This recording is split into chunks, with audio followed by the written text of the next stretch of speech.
Hello दोस्तों, स्वागत है आप सभी का स्लीपी क्लासेस में। दोस्तों प्रीमिक्स में आज इकोनॉमी का डे है, नवंबर वीक 4। दोस्तों देखते ही देखते नवंबर भी खत्म होने वाला है 2020 का, प्रीलिम्स 2021 नजदीक आता जा रहा है।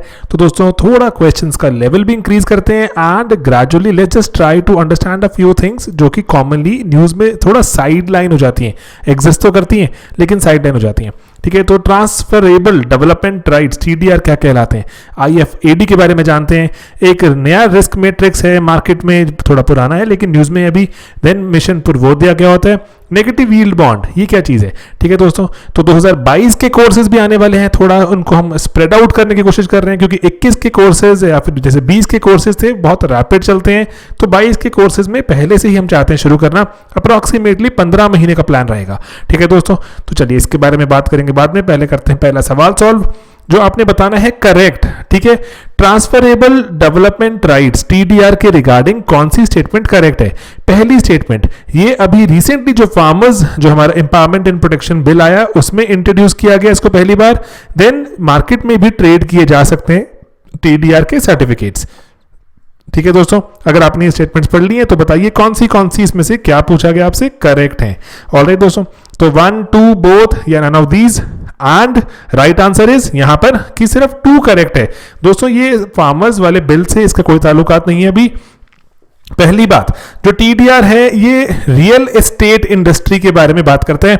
फॉर एग्जाम्पल, आपकी जमीन थी जहां पर सरकार चाहती है कुछ डेवलपमेंट करना, तो सरकार उसके बदले आपको एक सर्टिफिकेट इशू कर देती है जिसको डेवलपमेंट राइट्स सर्टिफिकेट कहा जाता है।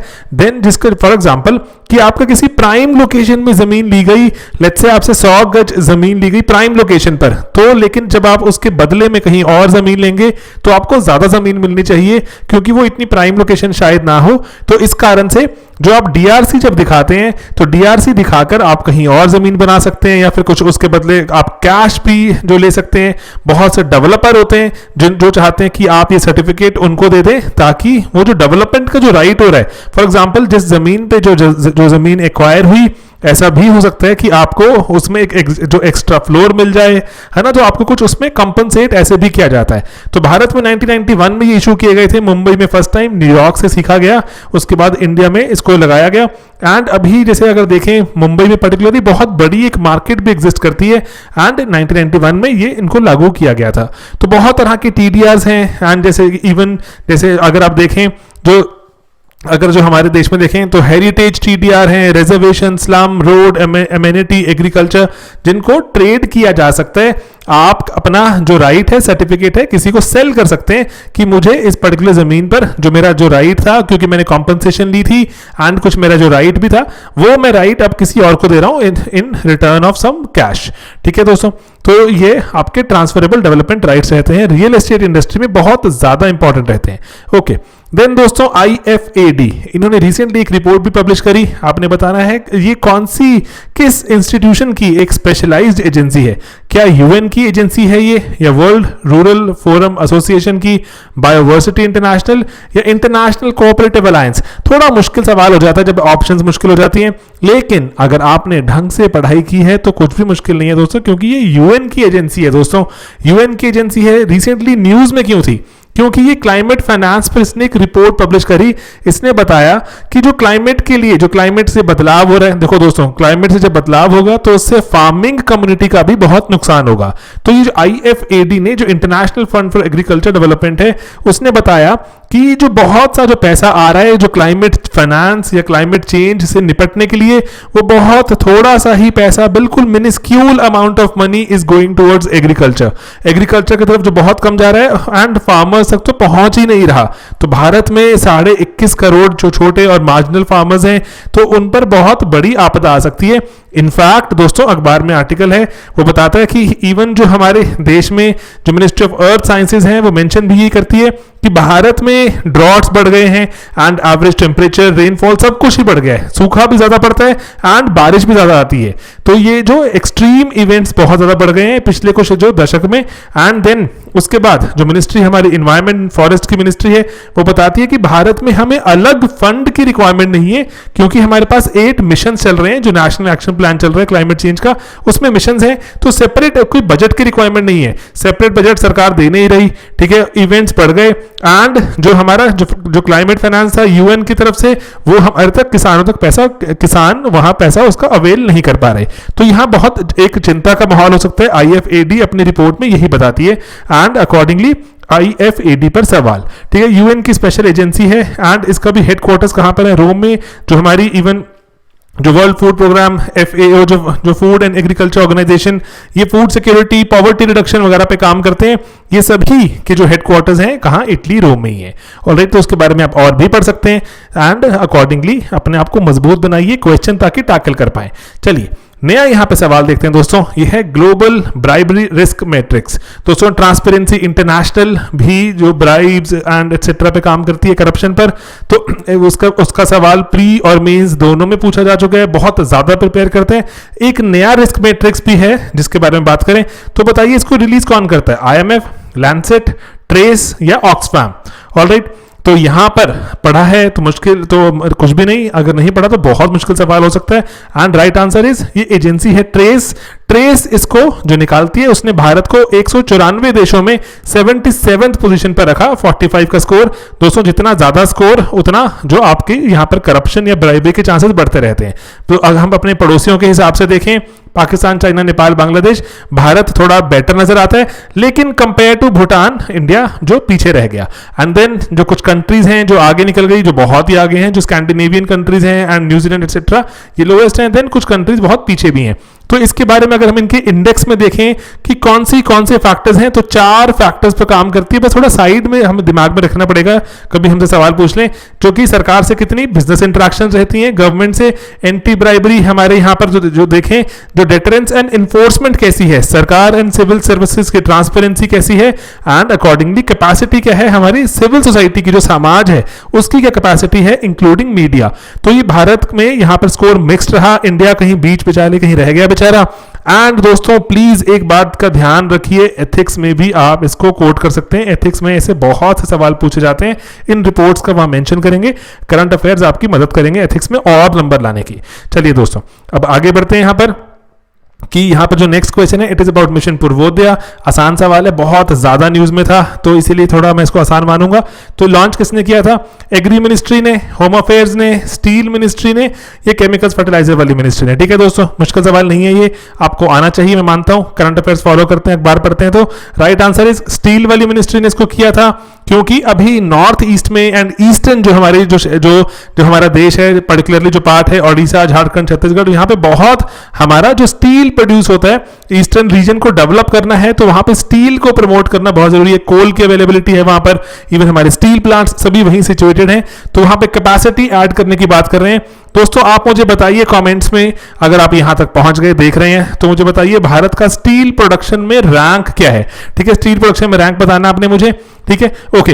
देन दोस्तों उसके बाद करते हैं, यहां पर जो स्टील हब बनाने की बात हो रही है, 3 एलिमेंट्स हैं कि कैपेसिटी ऐड कीजिए, चाहे उसके लिए नए प्लांट्स लगाने पड़े, स्टील के क्लस्टर्स बनाते हैं, जो ऑलरेडी जो स्टील प्लांट्स चल रहे हैं उनके आसपास जाके डिमांड वगैरह सेंटर्स बनाए जाएं ताकि मार्केट क्रिएट हो, एंड देन लॉजिस्टिक्स वगैरह पर काम करें ताकि जो हमारा जो स्टील अगर जो प्लांट्स हैं वो एक ऐसा हब बन जाए, पूरे एरिया को डेवलप करें। ठीक है दोस्तों, तो ये अभी जो सरकार पर्टिकुलरली कह रही है कि जो हम आने वाले टाइम में बहुत ज्यादा ऐसे इंफ्रा के प्रोजेक्ट्स में चाहते हैं काम करना, एंड अकॉर्डिंगली बहुत सारी चीजों पर वो जो आगे इवन पावर प्रोजेक्ट्स पर भी काम करते जा रहे हैं, स्टील हब बनाने की वहां पे ट्राई कर रहे हैं। ठीक है, तो मिशन पूर्वोदया भूलिएगा नहीं, इंफ्रास्ट्रक्चर के आंसर्स में इसको कोट किया जा सकता है। ओके दोस्तों, चलिए अपने हम आखिरी सवाल पर चलते हैं। ध्यान दीजिएगा, एक वर्ड दिखा, ठीक है, इनकरेक्ट, तो यहां पर आपने बताना है नेगेटिव यील्ड बॉन्ड। ठीक है, अरे यील्ड कभी नेगेटिव भी होगी, ऐसे वाले बॉन्ड भी हैं, चलो होंगे। ठीक है, तो आपने इसके बारे में स्टेटमेंट्स पे इनकरेक्ट बताना है। पहला, नेगेटिव जो बॉन्ड है, जो नेगेटिव यील्ड बॉन्ड है, वो तब होता है जब कोई इन्वेस्टर जो किसी ने पैसा लगाया उसको मैच्योरिटी पर कम पैसा मिले। ठीक है, जितना उसने 100 लगाया तो 98 मिला मैच्योरिटी पर। क्या ऐसा कोई बॉन्ड हो सकता है? ठीक है, अगर है तो ये सही है कि गलत? देन दोस्तों जो नेक्स्ट हमारा जो यहाँ पे ऑप्शन है वो कह रहा है कि कि अगर हम कूपन रेट की बात करें, इंटरेस्ट जो मुझे मिलता है उसकी बात करें, उसको भी मैं अगर मैं मिला लूं, फैक्टर इन कर लूं कि उसका भी मैंने जो इनकम कमाई उसके बावजूद भी जो मेरी यील्ड है वो नेगेटिव रहती है। नेगेटिव मतलब ओवरऑल मैंने पैसे यहां पर गवाए, लुटाए, ठीक है। एंड देन तीसरी ऑप्शन कहती है कि अगर जो नेगेटिव यील्ड बॉन्ड है जो सरकार द्वारा इशू किए जाते हैं, जनरली उनका कोई खास इफेक्ट नहीं रहता बाकी फिक्स्ड इनकम सिक्योरिटीज पर। तो अब बताइए इसमें राइट आंसर कौन सा है दोस्तों, ठीक है। तो राइट आंसर मतलब कि कौन से इसमें से स्टेटमेंट इनकरेक्ट है। एंड दोस्तों इनकरेक्ट स्टेटमेंट सिर्फ यहां पर एक है, दैट इज 3, कि कोई इफेक्ट नहीं दोस्तों, बहुत इंपैक्ट रहता है। नेगेटिव यील्ड बॉन्ड्स बहुत ज्यादा प्रोमिनेंट होते जा रहे हैं दुनिया में। अब जो जापान और उसके पहले जो अभी कुछ कंट्रीज हैं यूरोपियन यूनियन की, उन्होंने तो इसको चलाना शुरू कर दिया है। तो सरकार क्योंकि चाहती है कि मार्केट में थोड़ा लोग पैसा और खर्चें, स्पेंडिंग बढ़ाएं, तो वो सरकार चाहती है कि वो ना तो बैंक में जमा कराएं, ना तो अपने पैसे को जो ऐसे कि किसी और इंस्ट्रूमेंट में लगाएं। तो इसीलिए अब वो चाहते हैं कि मार्केट, अगर आप बैंक में पैसा लेकर आएंगे, 100 रुपए लेकर आएंगे, तो हम आपके 2 रुपए काट लेंगे, 3 रुपए काट लेंगे, आपको वापस 98 ही मिलेगा। तो आपको इंटरेस्ट मिलने के बजाय you will get negative yield. तो सरकार उसके लिए नेगेटिव यील्ड के बॉन्ड भी निकाल रही है, इवन बहुत सारी कंपनीज निकाल रही हैं। तो नेगेटिव यील्ड बॉन्ड होते हैं जो अब आप देखो क्या करोगे।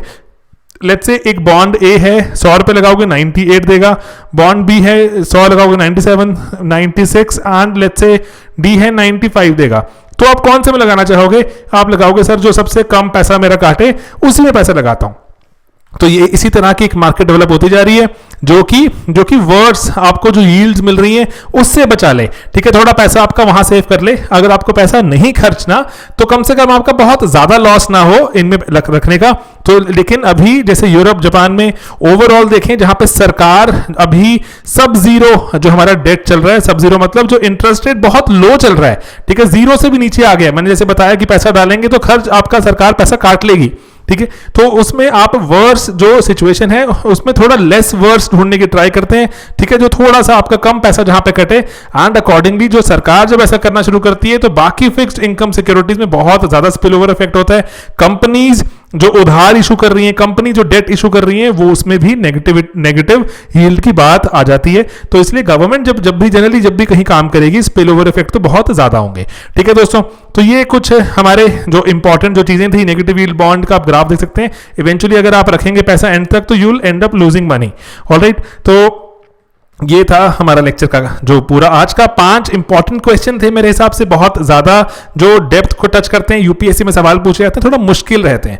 एंड देन दोस्तों मेंस के भी सवाल पूछे जाते हैं, मुश्किल रहते हैं। मेंस का ही सीजन चल रहा है अभी, सर्दियां मतलब मेंस की पढ़ाई। तो दोस्तों मेंस के बारे में भी आप हर रोज सुबह उठिए, एक सवाल सॉल्व कीजिए। बहुत से बच्चे वहां पे कॉमेंट्स में बहुत अपने आंसर्स भी लिखते हैं, बाकी लोग उस पर रिप्लाई कर देते हैं। तो that's a good idea no, कि आप अपने आंसर्स लिखिए, बाकी बच्चे उसको रिव्यू कर रहे हैं, आप भी उनको रिव्यू कीजिए। देन बाकी हमारे कोर्सेज भी चल रहे हैं। 2020 का अगर आप अटेम्प्ट दे रहे हैं तो मेंस में क्रैश एंड टेस्ट चल रहा है जीएस का, जहां पे हम क्वेश्चंस एंड आंसर्स के थ्रू तैयारी कर रहे हैं। सोशो पॉलिटिकल साइंस ऐसे 2021 अगर आप अटेम्प्ट देना चाहते हैं तो चाहे जीएस हो, सोशियोलॉजी, पॉल साइंस, एसए के बैचेस हैं। एंड देन जीएस की हमारी प्रीलिम्स की टेस्ट सीरीज है, ठीक है दोस्तों। तो जीएस की प्रीलिम्स की टेस्ट सीरीज शुरू हो चुकी है, उसमें करंट अफेयर्स तो दोस्तों खत्म भी हो चुके हैं। अभी वक्त किसका शुरू हो गया, वहां पर अभी टेस्ट शुरू हो रहे हैं। वहां पर कौन से? सेक्शनल टेस्ट, जहां पर हम सेक्शंस वाइज कवर करते चलेंगे, history, polity, economy etcetera etcetera. तो आप इसको स्लीपी पे एनरोल कर सकते हैं दोस्तों। हमने बहुत इसको और कॉस्ट इफेक्टिव कर दिया लास्ट ईयर से। इसमें वीडियो सॉल्यूशंस भी हैं शामिल, वीडियो सॉल्यूशंस मिल रहे हैं जहां पर जो आपके साथ डिस्कस किए जाते हैं द मोस्ट इंपॉर्टेंट क्वेश्चंस, कैसे टैकल किया जाए। ओवरऑल अगर 100 सवाल वहां थे, उसमें कुछ मुश्किल सवाल थे, कैसे मैं बेस्ट अटेम्प्ट करूं, तो एक सिंपल कुछ वहां पे स्ट्रैटेजीज डिस्कस कर रहे हैं ताकि हम अपना स्कोर बढ़ाएं। देखो दोस्तों मेहनत का तो यहां पर कोई भी ऑल्टरनेटिव नहीं है, लेकिन हाँ सिंपल कुछ प्लान बनाकर इंपॉर्टेंट क्वेश्चंस को टारगेट करके, जिनको हम थोड़ा दिमाग में ज्यादा जोर डालकर जो दिमाग में थोड़ा जो रिटेन करने की ट्राई करें, उस पर काम करने की कोशिश कर रहे हैं। सिमिलरली मेंस अगर आप 2021 टारगेट कर रहे हैं दोस्तों, 2021, तो उसमें भी आपको मेंस की अगर तैयारी शुरू करनी है अभी से, तो उसमें हमारा आंसर राइटिंग प्रोग्राम चल रहा है बैच 2, वो भी आप हमारी वेबसाइट पर जाकर जो एनरोल कर सकते हैं। बाकी ये है वेबसाइट, टेलीग्राम का लिंक, अगर आपको लग रहा है कॉल करना है तो कॉल भी कर सकते हैं। तो अभी बहुत रैपिड कर दिया हमने आपकी कॉल्स कर जो रेजोल्यूशन है, बहुत जल्दी इसको रिजॉल्व करने की हम यहाँ पे जो कोशिश करते हैं। पहले जो हमारा रेजोल्यूशन का टाइम थोड़ा लंबा हुआ करता था, अभी टीम हैज एक्सपैंडेड, ठीक है। रिजॉल्व बहुत रैपिडली होता है क्योंकि बच्चों को अगर क्वेरी रिजॉल्व नहीं हो रही तो थोड़ा फ्रस्ट्रेशन होनी शुरू हो जाती है ना। ऑलराइट, तो दोस्तों बाकी मेंस के कोर्सेज में अगेन आई रिपीट, एसए है, GS, political science and sociology, तो आप इनका सभी का फायदा उठाइए। एंड जो पीडीएफ्स एटसेट्रा जो मिल रही है हमारी वेबसाइट पर जाके डाउनलोड्स का सेक्शन है, वहां देख सकते हैं, टेलीग्राम चैनल पर भी मिल रही है। तो बाकी मेहनत करते रहिए दोस्तों, प्लीज बार बार मैं आपको एक ही चीज बोलता हूं, मेहनत करिए, क्योंकि ये एग्जाम सबसे ज्यादा जो चीज डिमांड करता है दैट इज योर मेहनत। मेहनत के बाद बाकी चीजें पूछेंगे, तो क्वेश्चन आएंगे, मुश्किल सवाल आएंगे, तो let's not be scared of मुश्किल सवाल, लेट्स सॉल्व देम। ठीक है दोस्तों, चलिए मिलेंगे अपने अगले वीडियोस में बहुत जल्द। Bye, take care.